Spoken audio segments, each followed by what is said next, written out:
access to God have. Láti rí ọ̀pọ̀ lọ́rùn. Then prayer is a simple request for help or expression of address. I'm having a request from somebody. I'm having a àti ọba ṣàdúrà àdìsínbí tó ẹgbẹ́ bá gbàdúrà pé stone ní Nàìjíríà stone dà Nàìjíríà ní Nàìjíríà sáwà ní stone àti ṣe léṣe but àwa àdúrà má gbàdúrà sí gbàdúrà fún everybody. Prayer is very, very important. It's a solemn request for help or expression of expression. You can express anger. You see, Philippians 4:6. We read it 4:6. And yes, be careful for nothing, but in everything, by prayer, supplication, thanksgiving. Let your request be made unto God. Like I said, prayer is a solemn request. Let your request be made known to God. You see, prayer is very, very important. I'm going to say something. Gbàdúrà kó jó má ṣe rọ̀ fún ọdún mẹ́ta oṣù mẹ́fà gẹ́gẹ́ bí ó ti gbọ́ àdúrà Èlíjà jọ̀wọ́ gbọ́ àdúrà mi. You see, prayer is very, very important. It's invocation. Now, how do we come to prayer? There are something. First Thessalonians 5:17. First Thessalonians 5:17. Pray without a head. In everything. Give thanks. For this is will of God. For that is the will of God in everything. Give thanks. That is the will of God. You see, number one, most of us, we are accepting that. Mama,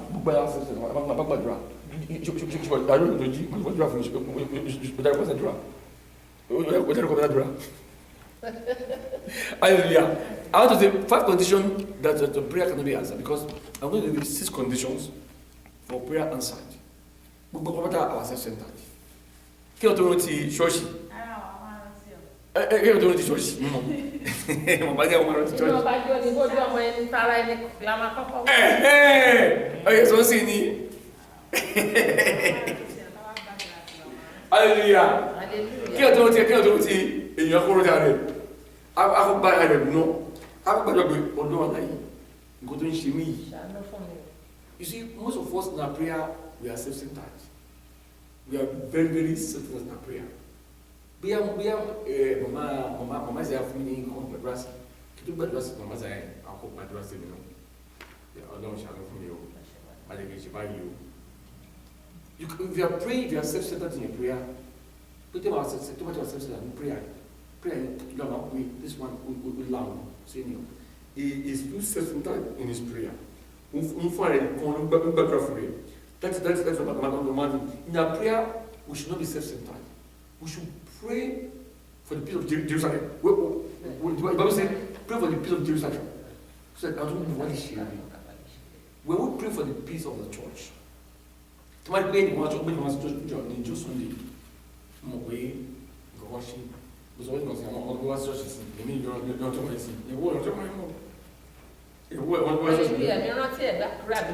God bless you. Thank you. Títorí ẹni Cecilia tí ó wà tó ní mọ́mí ọmọ wo náà gbé wá sí church tó tẹ̀mí bá ń gbàdúrà mi máa ń ṣàlàyé. So títí di àárọ̀ ìgbọ́n mo sì fi sádùrà. Thank you, ma.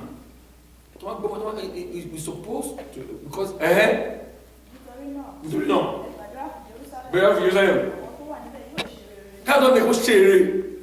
That you must have the peace of Jerusalem as English at your heart. English, the word. And he said, Pray to Jerusalem. Pray to Jerusalem. And those who live in him. And those that live in him. That the good is godliness. Now, our prayer should not be self-centered. But Nigeria prayer says, fire, kill my enemy, kill my enemy, kill my enemy. In Nigeria, fire. One way, almost of the enemy that have been killed. Fire, bomb my enemy, bomb my enemy. I said that. Because most of the prayer are self-centered. bóyá ọ̀tá wọn bóyá ìwọ̀n ló ń ṣe o of course bóyá wọn ti ẹ̀ ti dà. Number 2, that's to praise God. That's give thanks to God at every point in time. Number two prayer says that you must give thanks alone. Then we should like Celestial. You must give thanks alone. By the way, fún wa tó fún mi. Ara ẹ̀sìn màtúmọ̀jì. Àwọn ìyá tó wà níwájú bí tó jẹ́ àwọn àwọn tó yà níwájú mi mo wò ó yà. Ọmọ wá sí Amẹ́ríkà. Ó ti ń jọ láwọn ọmọ òní kú. Àbí Jésù. Mo kọ̀ tó méjì jí mi lówó ẹgbẹ́ máa lọ́wọ́ sá. Mo kọ̀ ọ́ tó gbà wọ́n yàtọ̀ mo tí mo wo Facebook tí fẹ́mi ṣe sọ ìwé ìsìlẹ̀ wọ́n wọ́n wọ́n yà yín mo jẹ́ láwọn mo ní ikú òní pamọ́ àtọmọ náà ikú ọmọ wọn ní kókó yìí ẹni kó gbé mi sọ wọn wá sí Amẹ́ríkà ọmọ yẹn sí ọbẹ̀ sí sukùn ní látàrí ọmọ yẹn wá sí Amẹ́ríkà ọbẹ̀ sí sukùn ní ọmọ sí kì ojúṣe ìbáni ọmọ sí kì ọmọ yẹn sí Amẹ́ríkà ìyẹ̀bù tó jẹ́ mí. Now you give thanks to God, you praise God. Wọ́n gba àdúrà sí náà Ọlọ́run ṣeun yìí tó fún mi ó ṣeun ní ògbé Isaiah 29:13. Isaiah 29:13. You give thanks to God for what He has done. Therefore, the Lord said, as much as these people draw near me yes, with their mouth and with their lips to honor me, yes. but have removed their heart fire. They do not. They have not given thanks to God for what He has done, for everything that He has done. Ephesians 4:2. For everything that He has done for them, to thank God. Instead of to say, God, thank you for what you have done for me. The next thing that God keep asking, come. Holiness Yes. and meekness, And meekness. with long suffering, With long suffering. forbearing one another in love. For bearing one another in love. You see, you've got to give thanks to Him and to Him and to Him alone. You see, number 1, don't be self-centered in your prayer. Don't be self-centered in your prayer. Let your prayers go across the board. As you are praying for yourself, make sure you pray for everybody that you know, even in the church. Be able to share some. That's how a prayer is being answered. If you are self-centered, think about the second one, you need to just praise Him. Number 3, you want to forgive. Most of us, we don't forgive. 12:14, Matthew 12:14. Most of us are Nigerian.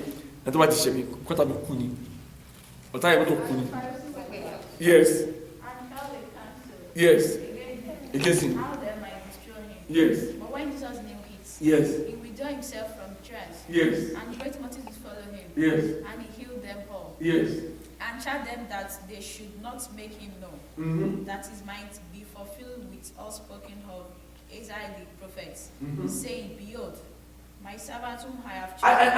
And he said, Bible, just forgive one another.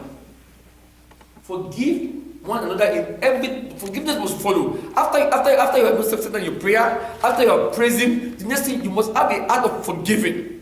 Forbearing one another. Yes. Forgiving one another. Yes. If any man have a quarrel Against a hand. even Yes. I cried for him. Yes. So also do he. Yes.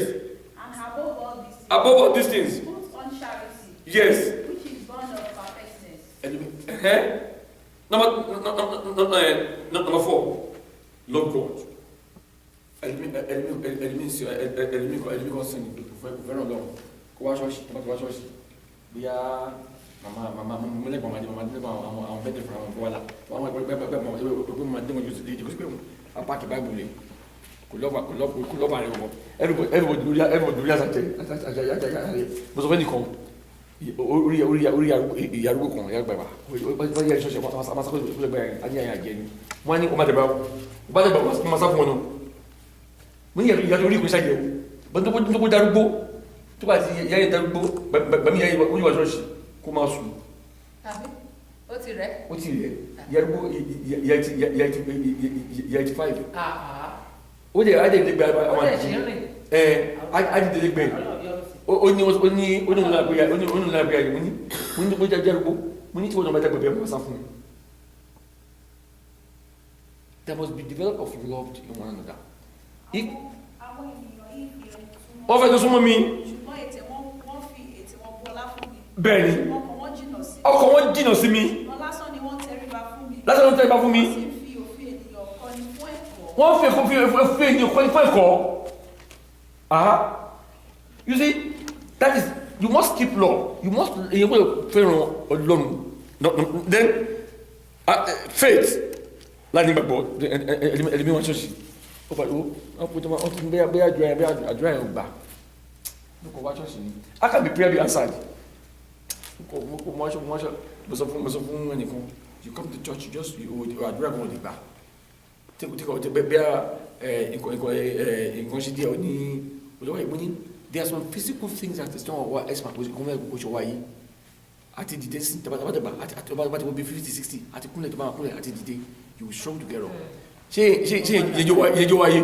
ọmọ 85 dẹ̀ ṣe rẹ̀. No, my dẹ́ṣẹ́ wáyé nìyẹn. Ẹ̀sà wọ́n wáyé ní ẹbá mi ṣe bí 91 tó òun fẹ́ ṣiṣẹ́ padà wọ́n ti kó máa kókó jìjì. 91 ó tó fẹ́ ṣiṣẹ́ àwọn tó ṣe fún jọ yìí 91 years ó ní kó ṣiṣẹ́ padà kó máa kókó jìjì. 91 years ó sọ fún ọ pé ìlú bàbá mi lókè ọrùn tó bá ti yá ọ̀pọ̀ ibú gbẹ́rẹ́ wà níbẹ̀. So 91 years mo ní tẹ́bá ṣiṣẹ́ padà sí ẹ má bínú tẹ́bá ṣiṣẹ́ padà sí at that age ẹ ti ní ọmọ mẹ́rin ìran mẹ́rin tó bá bọ́ sórí ìrùn kẹfẹ́ sọ ẹ̀yàn wọn àìsàn wọn ni kí n ṣiṣẹ́ padà ní pé kí wọ́n bá kókó jìjì. àwọn òwúrí náà ni àwọn òwúrí sílẹ̀. ọmọ àkókò jìjì 91 years. ilé ló lọ sàràrà. Hallelujah. Hallelujah. Hebrews 6:19. Hebrews 6:19.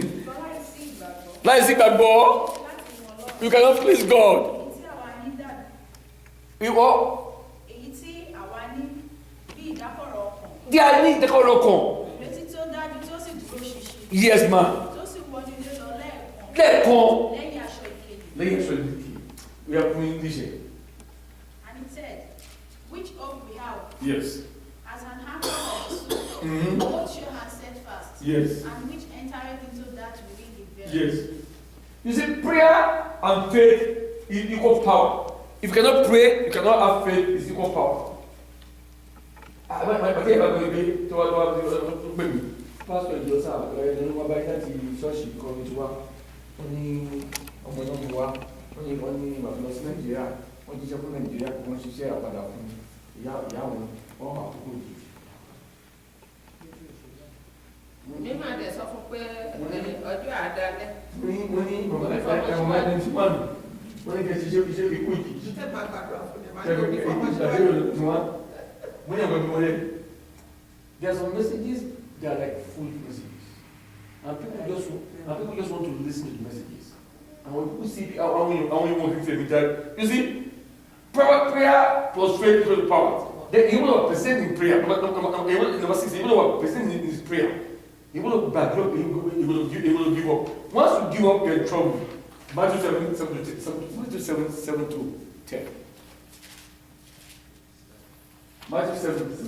Prayer is very, very important. It's important. You put your prayer.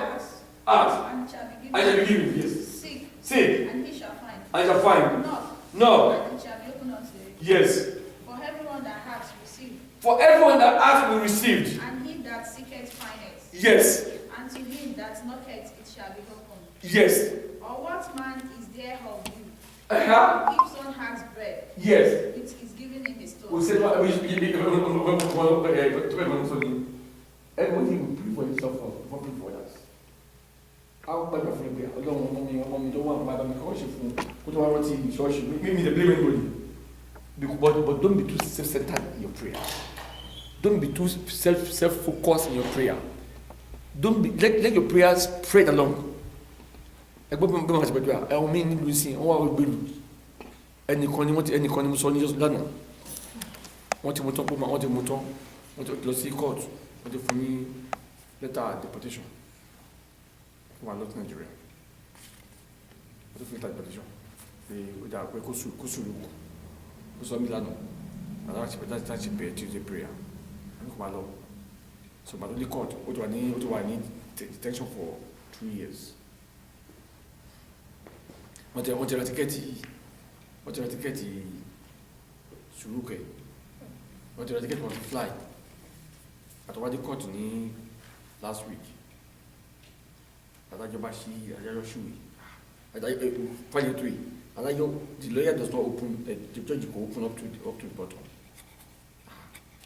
Because she file.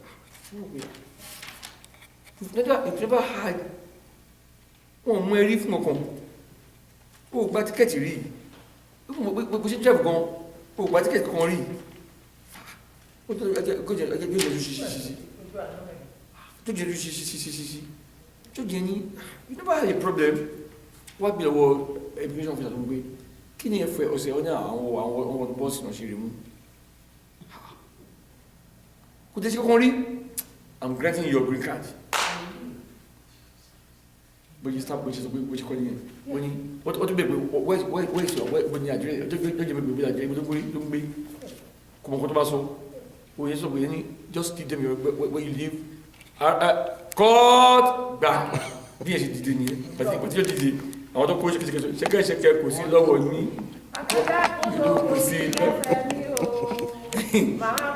wọ́n túnlẹ̀ wọ́n tó túnlẹ̀ kọ́ tún múlẹ̀ kó tún gbé bá tíjọ́ jì lọ ó tún sínú pàtí wọ́n lọ tí àwọn prosecutor ìlú prosecutor wọ́n fún ní government prosecutor ní tẹ́kọ̀ lówó ó tún wá jó sínú kéjì tó kò mọ̀ yẹn ní they say you can go ó tún wá ní ó tún wá ó tún ní wọ́n ní judge say you can go they give your card to you.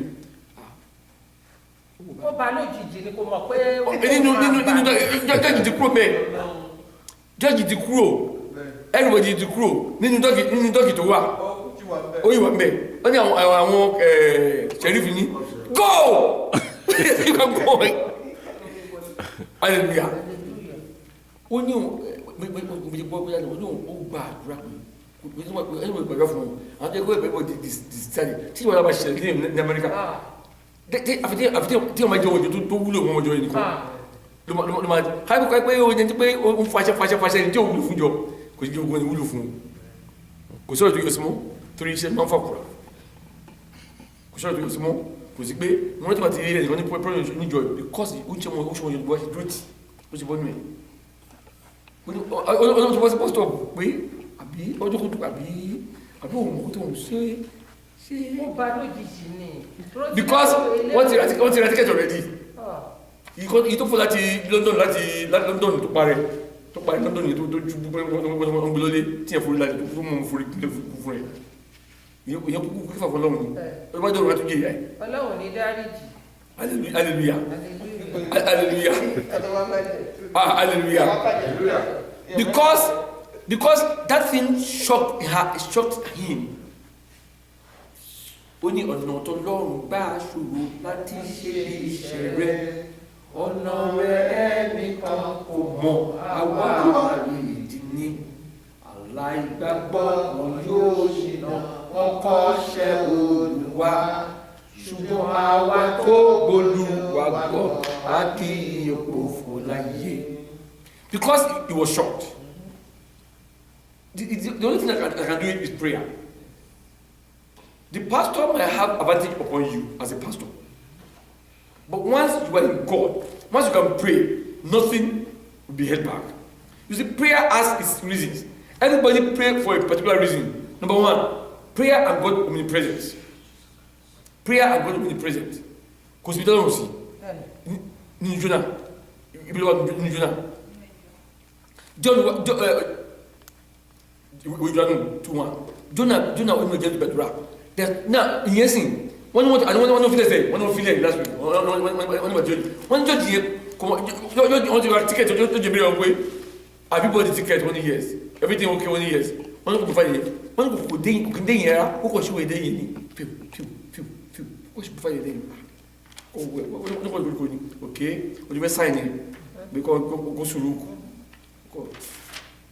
Ọlọ́run ló sọ pé wọ́n tó ń ṣe. I would say, you've never had any problem, you've never been arrested, you've never done anything new in this country, you've never been doing this. why do you arrest him? Yẹn kò níwèé bó kò ṣe rí ó tó bí 15 years.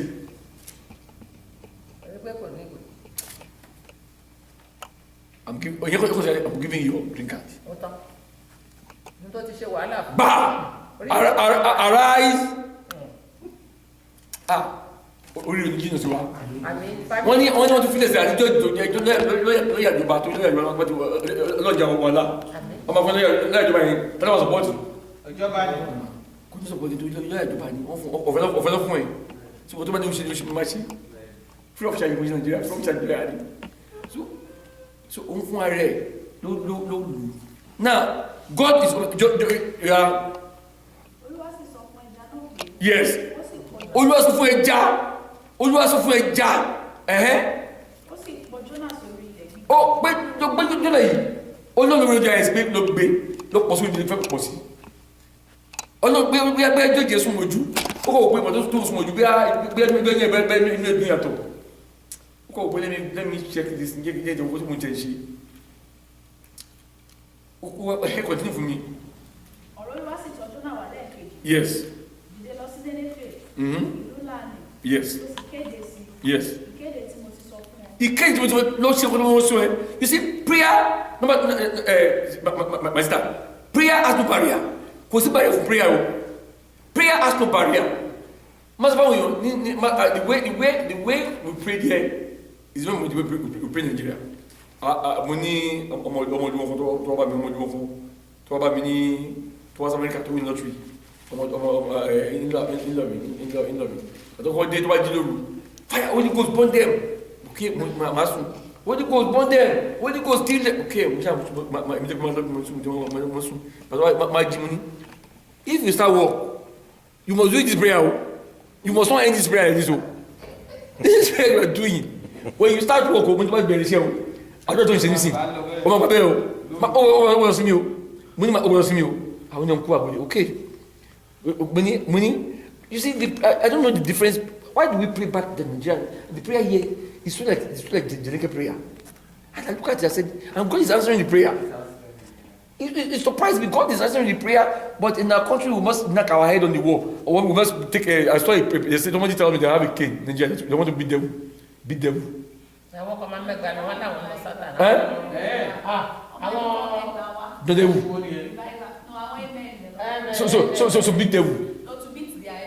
Beat them.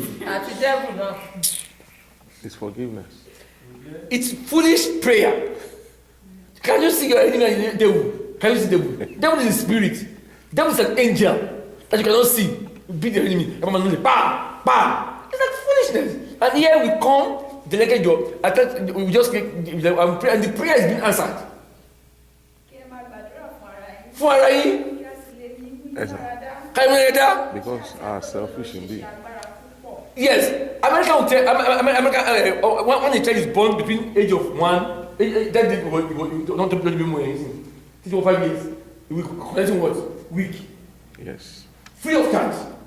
The day that even what you God bless America. What you call money? What you call money? What you do? What you bother to know? What if only week? What if only at make me? What make you want to what get us God bless America.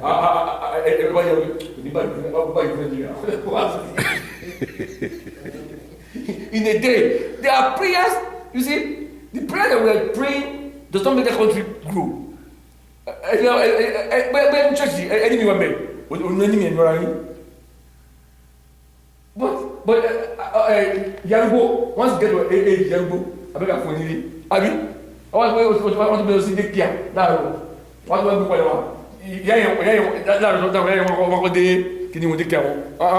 America. God bless America. God will bless because at least in a day, in a day, Mama, they are over 200 million. They are over this school. Why do you fail? It happened in the country. But because we are self-centered, that's what killed the prayer of Nigeria. A pastor wants to write a pastor. His target is to write a jet. His target next is to that because this pastor write a jet, I was writing a jet too. Now his jet is beautiful. I will buy the jet better than him. And then I now get involved in petrol, in crude oil. I now get involved in selling some things. Now I now learn pastor's work. I now involved in doing business. And I now involve my wife in the business. So that the business will be bringing money. I will now say the church does not do anything for me. Self-centered. I don't want that day what to see Williams. I begin to know women elephant. How to put you pregnant. Immediately, when you want to be where's your paper? One paper for you. Para, Diga, go and collect week. Week because you come. I be in your face. Titi don't know man, to go to school, what to visit school. What to visit school 3 hours. To where I want to go school. What to my day one fee. God bless America. God bless America. That's what it's written. Hallelujah. Prayer has no barrier. Romans 10:13-15. You see, there are some things that prayer has no barrier. Prayer is prayer. You see, the lack of wisdom. Whosoever shall call upon the name of the Lord Shall be saved. How then shall they call On him. in whom they have not believed? In him they don't believe. When you are praying on whom you ahead. And how shall they believe in him who they have no help? Yes. And how shall they hear without a preacher? Without a preacher. And how shall they preach except they be sent? Except they are sent. As it is Don't for me. How would they preach? How would they believe in the prayer? When every man of God in my country want to ride a jet now. You don't last. When he also come bring coffee motor she on job. She use his car to do sausage. When you have motor she do what daily. Okay, motor da. When you sausage. Motor 3.5. But pass 1.5. We so CD.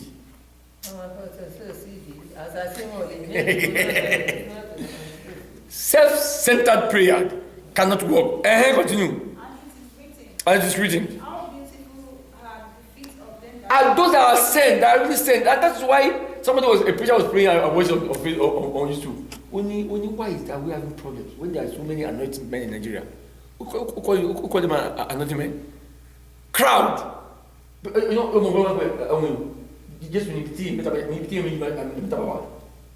when you have crowd, you have rubbish. That everybody is now called crowd. How will the prayer be answered? They are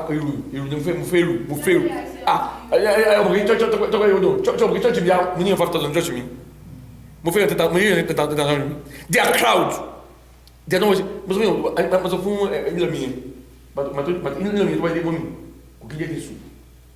Holy Ghost burn them. Holy Ghost burn them. No, what to do? My will not win you. Holy Ghost burn them. Okay. Also, my pastor means why my holy money. I got to buy one bad thing. To buy two position about. Okay. Me there. But only but better say to better security. To better security. To just go day.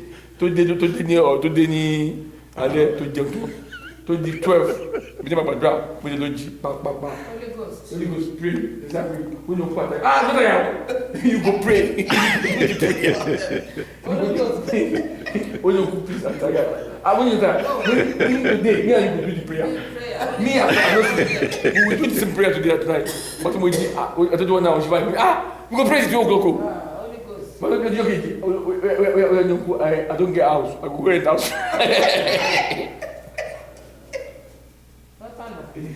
Because I found out that lack of idea.